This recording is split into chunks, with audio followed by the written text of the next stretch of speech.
성경 개관부터 다시 한번 이렇게 살펴가도록 하겠습니다. 모든 성경은 하나님의 감동으로 된 것으로 교훈과 책망과 바르게 함과 의로 교육하기에 유익합니다. 성경만이 하나님의 뜻을 알아갈 수 있는 유일한 방법, 다른 여러 가지가 있겠지만 가장 객관적으로 주어진 말씀이다, 이렇게 생각하시면 좋을 것 같고요. 자, 아까 잠깐 하시다가 하셨죠? 네, 본격적으로 하겠습니다. 구약은 구조로 이어져 있는데 역사서, 그 다음에 시가서, 예언서로 되어 있습니다. 따라해 보겠습니다. 역사서, 시가서, 예언서. 그것이 17오, 17권으로 이루어집니다. 17오, 17.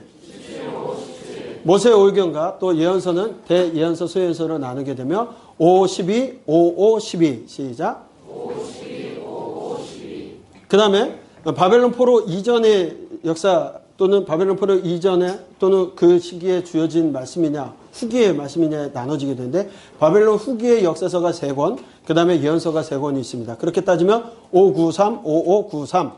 593, 5593. 네. 역사서 가운데서도요, 이 역사서 17권 가운데서도 실제 역사적 진행 가운데 기록이 되어지는 내용들이 있고요.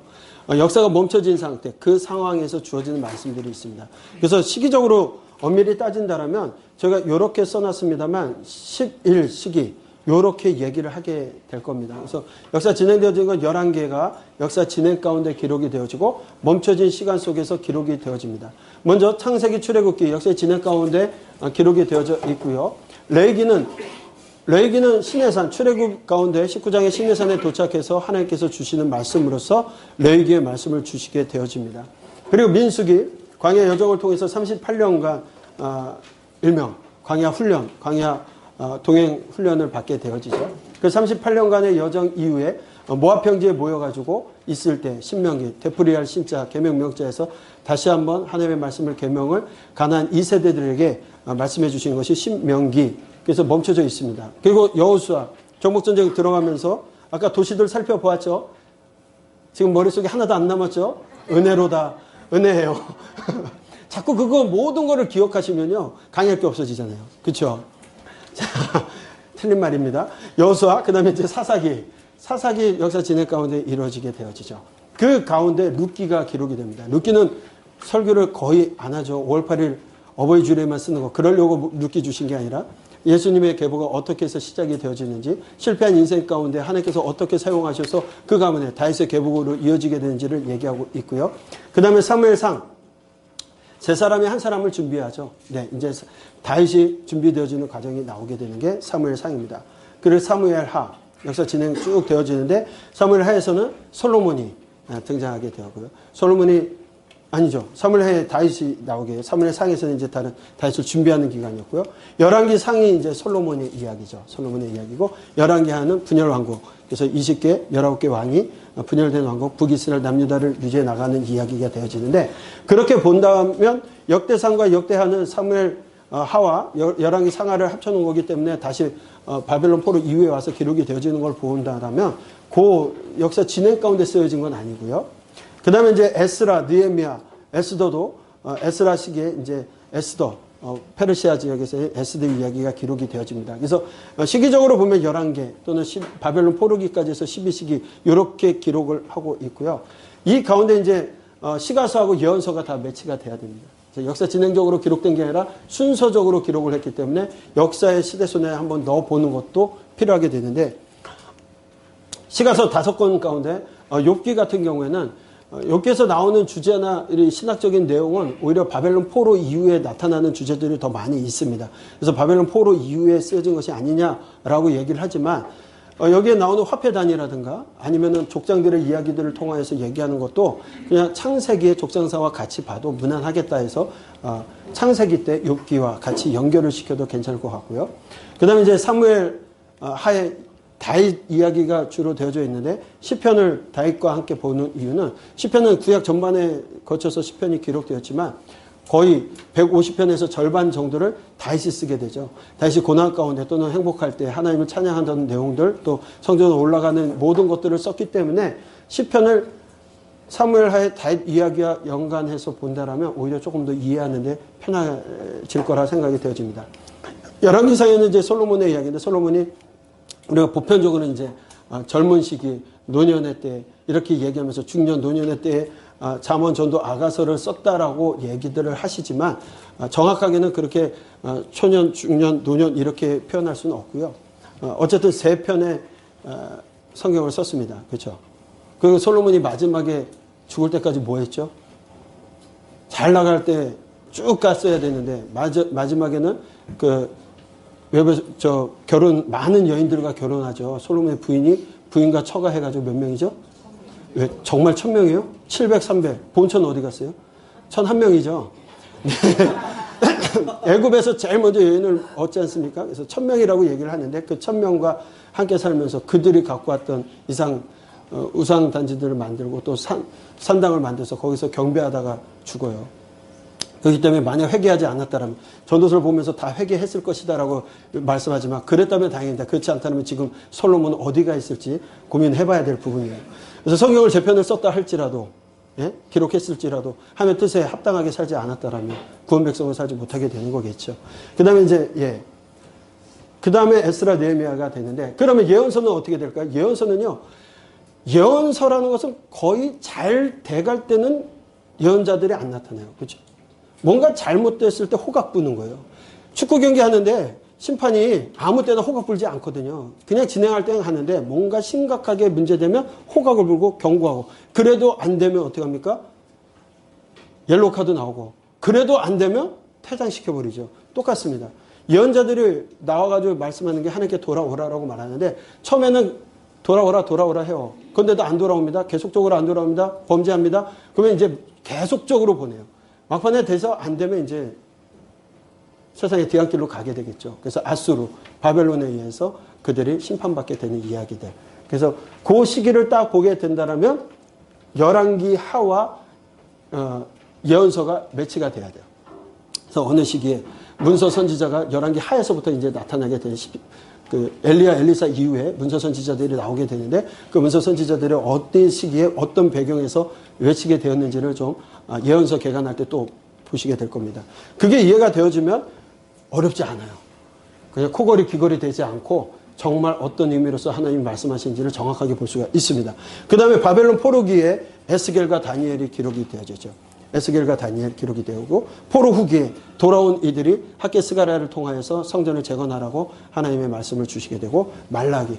그럼에도 성전 재건되고 시기가 지나면서 그들이 생각했던 꿈꿨던 나라가 회복도 되지 않고 하나님의 나라도 회복되지 않을 때 형식적으로 예배들이 타락해가고 제사가 타락해가는 그 시점에 하나님께서 마치 넋두리라고 표현하면 안 되죠. 이거는 아니고 하나님께서 마음 상하신 말씀을 표현적으로 내가 너희를 이렇게 사랑했다 했더니 너희가 나한테 이러더라 라고 말씀하시는 그 이야기들을 말라기에서 하게 되죠.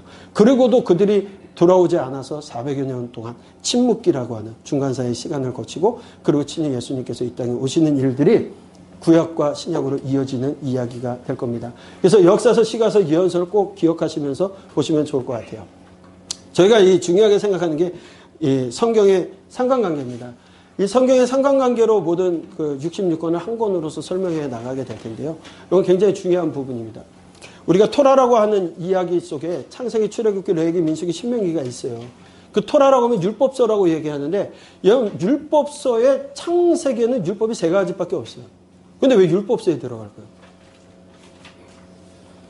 토라라고 했는데 율법서라고 했는데 창세기에는 하나님의 말씀이 생육하고 번성하여 땅에 충만하라는 그 말씀으로 시작해서 3가지밖에 없어요. 그 다음에 출애굽기에는 111개가 있어요. 111개. 레위기에 247개. 그 다음에 신명기에 52개, 민수기에 200개, 율법 613가지가 있습니다. 그러면 주로 제일 많은 부분이 레위기에 있게 되고 이 레위기를 중심으로 하나님께서 주신 말씀을 되풀이하신 여기 200개가 되는 것은 그 모압 평지에서 새롭게 형성되어지는 율법과 구약의 율법들이 레위기에서 주어졌던 율법들이 다시 설명되어지면서 율법이 꽤 많이 있게 되어지죠. 그래서 613가지의 율법이 있는데 모세 오경을 중심으로 설명해 나갈 때 그 중심의 핵심은 뭐냐? 레위기예요, 레위기. 왜 레위기냐? 성경 66권 안 중요한 게 없습니다. 다 중요한데 레위기가 제일 중요하다라고 우리가 얘기하는 이유는 하나님과 이스라엘 백성의 언약이 체결됨으로 인해서 모든 것들이 시작이 되어져요. 그래서 레위기를 중심으로 설명해 나갈 때 성경의 상관관계로 설명을 합니다. 자, 아이고. 옛 언약이라고 하는 이 말씀이 주어집니다. 율법이 주어졌어요. 240개 율법이 주어졌는데 십계명부터 시작해서 성막의 제도까지 그 제사법까지 그런 것들이 다 제사법이 주어지게 되는데 그 중요하게 되어지는 것이 왜 주어지냐? 하나님께서 거룩하신 분이세요. 인생과 달라요. 하나님 거룩하신 분인데 그 하나님과 동행 동거하기 위해서는 인간이 거룩해져야지만이 하나님과 동행 동거할 수 있거든요. 그러면 사람이 거룩해질 수 있는 방법이 무엇이냐? 제사법을 통하여서 우리가 더러워졌던 사람들이 성결케 되어지는 거룩해지는 방법에 대한 이야기를 해요. 그래서 부정에서 정결로 가고 정결에서 정결케 되어진 사람들이 하나님과 어떻게 살아가는 것이냐. 거룩함을 유지하면서 살아가는 것이 거룩이라고 얘기해서 여러분 레위기의 그 중요한 핵심 부분이 제사법을 통해서 정결해진 다음에 그 다음에 뒤에 성결법을 통해서 거룩을 유지해가는 방법들을 설명하고 있습니다. 레위기의 말씀이에요. 그렇다면 이 레위기의 말씀 누가 누구하고 체결하신 거죠? 하나님께서 이스라엘 백성과 체결했어요. 지금 모압 평지에 와 있는 사람들에게 말씀하는 거예요. 모세가. 우리가 이런 말씀을 받았는데 지금 우리가 왜 여기 와 있지? 모압 평지에 왜 있지? 이제 가나안으로 들어가야 되는데 왜 여기까지 와 있는지를 설명할 때 하나님 이스라엘 백성이 언약을 체결했어. 그럼 하나님은 누구신데? 라고 얘기하고 우리는 누구냐? 그 뿌리에 대한 얘기를 하게 됩니다. 그 언약의 주인공이 창세기에 나옵니다. 하나님 누구시냐? 천지 만물을 창조하신 분이시다. 우리는 어떻게 여기까지 와 있냐? 히브리 민족이 이렇게 시작되었다. 언약의 주체에 대한 설명이 레위기를 중심으로 해서 창세기가 설명이 되어지는 겁니다. 그 다음에 출애굽기는 그렇다면 하나님께서 왜 우리를 이끌어내셔서 이 강해에 나오게 하셨냐? 언약의 목적이 나와 있어요. 왜 구원해 내셨느냐? 하나님의 거룩한 나라 제사장 나라 만들기 위하여서 하나님의 예배 백성 만들기 위해서 여기에 끌고 오셨다라는 거죠. 결국 언약의 목적이 출애굽기에 있는 겁니다. 출애굽기. 여러분 언약이 맺어졌어요. 율법이 주어지고 아멘 그렇게 지키겠다고 하나님과 언약을 체결했습니다. 자 언약이 체결됐다고 해서 바로 생활이 바뀌던가요? 우리가 예수님을 영접하고 믿었을 때 우리가 갑자기 크리스찬이 그 다음날 되던가요? 아니죠. 말씀을 가지고 살아내는 훈련이 필요한 거예요. 물론 이들이 범죄함으로 더 많은 시간을 보내게 됐지만 38년 40년의 광야 생활을 통해서 훈련하는 겁니다. 그렇죠? 훈련하는 것이 민숙이에요. 제가 꼭 얘기합니다. 태권도 1단도 앞지르기 하고요. 발차기 합니다. 2단도 하고요. 기초적으로 가도 우리 체육관 뭐 하면서 합니다. 왜 할까요? 정말 여기서는 폭력을 쓸 수 없지만 겨루기 할 때 제대로 찌르려면 계속 훈련된 만큼 준비가 되었을 때 되는 거거든요. 말씀으로 광야에서 살아보는 거. 그 말씀의 언약대로 살아보는 게 꼭 필요한 거죠. 그 광야 훈련, 언약의 훈련이 민숙입니다. 그 신명기는 여러분 너무나도 잘 아시는 것처럼 1세대들이 범죄함으로 말미암아 광야에서 다 죽게 되어지고 40년을 1년을 하루를 1년과 같이 쓰셔서 40년. 왜? 40일 정탐하고 와서 그들이 보고했던 거. 근데 그 40일 동안 그들을 보면서 뭘 봤을까요? 안 돼. 저 사람들이 더 뛰어나. 오히려 하나님을 원망하고 우리가 여기 와 있는 것에 대해서 불만불평했던 그 성경에 기록되지는 않지만 그 불만불평했던 것이 기록되어진 것대로 그들이 40년간의 시간으로 바꾸게 되고 1세들은 다 죽어요. 개수되었던 사람 중에 개수 안 된 사람들 말고 20세 이상 개수되어서 전쟁에 나갈 만한 남자 60만 3,550명 그 가운데 여호수아 갈렙 빼놓고는 다 죽습니다. 개수가 안 됐던 레위인들은 들어갑니다. 그렇죠? 대제사장 들어갔죠. 그러니까 그런 부분들 빼놓고는 또 20세 이하들은 들어갑니다. 그러니까 개수되었던 사람들은 1세대가 바뀌는 거예요. 그 광야에서 태어난 사람들과 해서 거의 비슷한 숫자가 이제 가나안으로 들어가게 되죠. 자, 이 모압 평지에서 기록되어진 말씀, 레위기를 중심으로 설명되어졌습니다. 이게 토라예요. 율법이에요. 하나님과 함께 하시고자 율법의 말씀을 주셨어요. 억압하고 지킬 수 없는 걸 주신 게 아니라 하나님이 사랑하셔서 주신 거예요. 왜? 하나님과 함께 하기 위해서 주신 말씀이죠. 그렇다면 그 말씀대로 역사서는 이 언약에 대해서 어떻게 반응했느냐. 역사 가운데 하나님의 말씀을 잘 준행할 때도 있었고 그러지 못할 때도 있었다는 거예요. 준행할 때 하나님께서 복을 주셨던 것도 있고 준행하지 못할 때 하나님 심판하시는 것들도 역사서를 통해서 보게 되는 거죠. 그렇죠? 그 다음에요. 시가서는요. 때로는 어려움을 당한 사람들이 있겠지만 그런 사람이라도 그 율법의 말씀대로 살려고 했던 사람들의 고백, 노래, 시가 그런 것들이 시가서입니다. 그래서 순종한 이들의 고백이다. 저희가 그렇게 표현하고요. 예언서 17권은 불순종할 때 하나님께서 경고하시는 거예요. 그러니까 율법의 말씀대로 살아가야 될 사람들이 역사 가운데 살지 않았을 때 하나님께서 너희 잘못했어. 이거 고쳐야 돼. 돌아오라고 말씀하시는 게 예언서예요.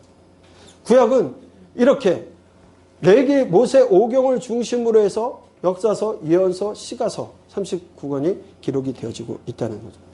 그리고 중간 시대를 거치면서 율법이 하자가 있어서 예수님이 오신 것이 아니라 분명히 하나님 사랑하셔서 율법을 주셨고 그대로 살아가면 구원받을 수 있는 사람들이 자기들의 욕심과 자기들이 지키지 않으려는 의지 때문에 지키지 않습니다. 결국 친히 하나님께서 이 땅에 육신의 옷을 입고 오셔서 십자가에 달려 돌아가심으로 말미암아 그것을 믿는 자들이 구원을 받게 되는 방법을 바꾸시죠. 자, 구약의 하나님과 신약의 예수님은 다른 분이 아니세요. 한 분이시잖아요. 근데 우리는 가끔씩 구약은 부족하고 신약은 예수님으로 인해서 사랑이 풍만. 구약의 하나님은 무서운 하나님이시지만 사랑의 하나님이시거든요.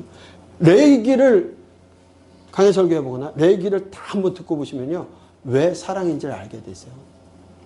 그래서 이 중심으로 설명이 되어질 거고요. 복음서는 새로운 언약, 예수님께서 오셔서 보여주신 말씀, 사복음서를 통해서 얘기하게 되고요. 사복음서에서 통해서 말씀되어진 것들을 그들이, 제자들이, 12명의 제자와 또 수많은 제자들이 듣고 보았던 것들을 증언하게 되죠. 많은 사람들에게 증언하게 되는 것, 새 언약의 증인들이 사도행전에 기록되어져 있습니다. 성령행전이라고 하고요. 그렇게 복음을 증거하고 얘기했던 사람들의 행전이 사도행전입니다. 그리고 새 언약의 이 복음서의 말씀을 가지고 해석해 되어진 것이 새 언약의 해설, 서신서 21권입니다. 그래서 여기서부터는 이제 많은 것들이 기독론, 종말론, 뭐 교회론, 여러 가지論論들이 나오는 것이 복음서의 말씀을 가지고 해석되어진 것이기 때문에 그렇다. 그리고 마지막 요한계시록 언약의 완성으로 끝납니다. 요한계시록 말씀하시겠지만 요한계시록 뭐 심판을 어떻게 이 지구가 어떻게 멸망할 것인가 그거 말씀하시려고 주신 게 아니죠. 창세기로부터 계시록은 하나님 우리와 함께 하시고 싶은 마음이에요. 요한계시록 마지막에도 하나님께서 이기는 자에게 주시는 곳이 새하늘과 새 땅, 새 예루살렘이에요. 이기는 자에게 주시는. 이기는 자의 삶이 무엇이냐? 사도들의 모습을 통하여서 보여주고 있죠. 서신서에서 이렇게 살아가는 것이 이기는 자들의 모습이다. 바울 선생님이 우리에게 보여주고 계시죠. 쏜 화살처럼 달려갈 길 다 달려가는 것. 의의 멸류관 바라보면서 가는 그 길이 이기는 자의 삶이겠죠. 네. 그 모습을 설명하고 있는 것이 신약입니다. 그래서 성경을 한 권으로 설명할 때 언약의 상관관계로 설명을 해나갈 수가 있습니다. 다시 한번 설명을 드리면 성경은 레위기를 중심으로 축소하면 뭐죠? 레위기의 말씀은 결국 사랑인데 10계명이에요. 1계명부터 4계명은 하나님과의 사랑. 그 다음에 5계명부터 10계명까지는 사람들 간의 사랑에 대한 이야기를 하고 있죠. 그 다음에 그것을 요약하면 하나님 사랑, 사람 사랑이에요. 그렇죠? 예수님께서도 말씀하시죠. 예수님께서도 가장 큰 율법을 다 설명하실 때 하나님을 사랑하라. 내 몸과 같이 사랑하라. 내 이웃을 내 몸과 같이 사랑하라고 말씀하시죠. 마음과 뜻과 힘을 다해서 하나님을 사랑하는 것. 그리고 내 몸을 사랑하듯이 이웃을 사랑하는 것이 하나님 사랑, 이웃 사랑. 그것을 딱 줄이면 뭘까요? 사랑이에요, 사랑. 성경 한마디로 뭡니까? 사랑에 대한 말씀이세요. 다시 확대되면 하나님 사랑, 이웃 사랑, 확대되면 십계명, 확대되면 레위기, 그것들이 확대되어서 설명되어진 것이 모세오경, 신명기는 되풀이에 대해서 얘기하는 거고요. 모세오경. 확대되면 구약입니다. 구약에서 신약이 나오는데 이 신약은 구약 성경을 교과서로 한 신학이라고 표현을 합니다. 그러면은 여러분 지금 우리는 신약 시대에 살고 있잖아요. 그렇죠? 신약 시대에 살기 때문에 구약은 안 봐도 되죠? 그런 분들이 있더라고요. 신약만 설교하고 구약은 설교하지 않는 분들도 계세요. 안 됩니다. 왜냐하면 구약을 교과로서 한 신약이기 때문에 구약적인 배경을 설명하지 않으면 신약은 허구가 될 수밖에 없어요. 그래서 이 부분에 있어서 좀 보시면 좋겠고 복음서 그리스도 안에서의 언약의 완성 쭉 설명되어지고 언약의 완성에 대한 얘기가 요한계시록에서 최종적으로 이루어지고 하나님께서 우리와 함께 하시는 그 나라를 바라보며 나가는 것. 그것이 창세기부터 시작해서 요한계시록까지의 이야기다.